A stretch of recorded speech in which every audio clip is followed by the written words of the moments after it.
Santiago is an old Cuban fisherman who has gone 84 days without catching a single fish.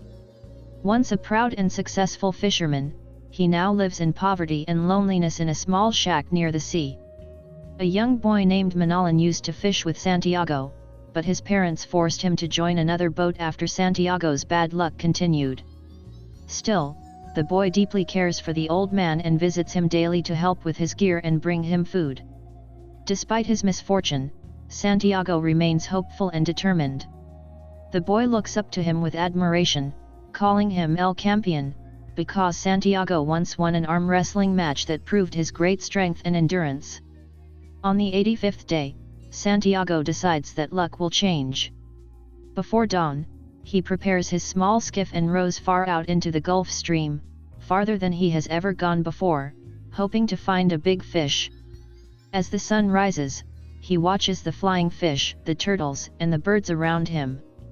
He feels a deep connection with the sea and all its creatures, often calling the ocean la mar, a feminine term that shows affection and respect. Around noon, one of his baited lines dips sharply. Santiago realizes that a massive marlin has taken the bait deep below the surface. The fish is strong and begins to pull the boat steadily out to sea. Santiago tries to control the line carefully so it doesn't break. He knows he must not pull too hard. The marlin drags him farther and farther away from shore, beginning a long, grueling battle of strength and will between man and fish. Night falls, and the old man eats a bit of raw tuna for strength. He speaks aloud to the fish, telling it that he loves and respects it, but that he must kill it to prove himself and survive. The next morning, the marlin continues to tow the skiff. Santiago's hands are cut and bleeding from the line, and his body aches. Yet he refuses to give up, telling himself to endure like the great DiMaggio, who played baseball even with a bone spur. Santiago dreams of lions on the beaches of Africa, a symbol of his lost youth and strength. These dreams comfort him and remind him of a time when he was young and powerful. On the second day, the marlin finally surfaces, and Santiago is awed by its enormous size, longer than his boat and shimmering with purple and silver. He feels both admiration and pity for the noble creature. As the sun sets again, Santiago's exhaustion grows. He continues to talk to the marlin as though it were a brother or a worthy rival. He vows to stay with it until one of them dies. On the third morning, the fish begins to circle the boat, signaling that it is finally tiring. Santiago gathers all his remaining strength, and with one great effort, he drives his harpoon into the marlin's heart. The fish dies, and Santiago ties it to the side of his skiff.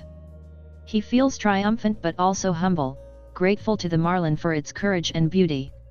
He sets sail for home, dreaming of the high price the fish will bring.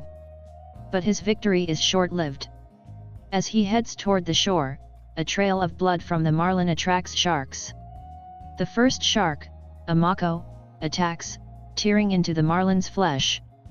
Santiago kills the mako with his harpoon, but the struggle leaves him weakened, and his weapon is lost in the sea. More sharks arrive, drawn by the scent of blood. Using a knife tied to an oar, he fights off the next wave of sharks. Though he kills several, more keep coming. They tear huge chunks from the marlin's body, leaving only bones and scraps. By nightfall, Santiago is nearly defeated. He continues to fight with makeshift weapons, an oar, the tiller, even his fists, but the sharks strip the marlin down to its skeleton. Exhausted, bleeding, and heartbroken, Santiago finally reaches the shore before dawn. He carries his mast on his shoulders, like a cross, and stumbles to his shack, collapsing into a deep sleep. The next morning, Manolan finds the old man sleeping and weeping in his dreams. Seeing the giant skeleton of the marlin tied to the boat, the boy realizes the greatness of Santiago's struggle and weeps for him.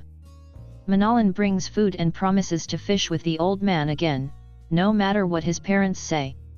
He tells Santiago that they will make a great team once more.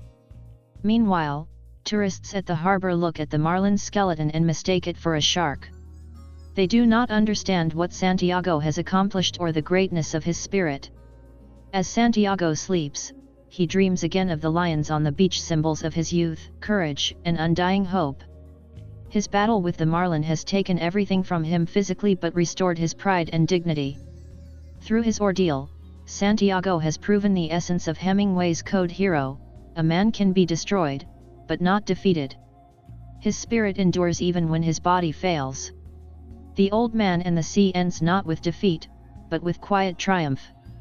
Santiago's story becomes one of endurance, respect for nature, and the unbreakable strength of the human heart.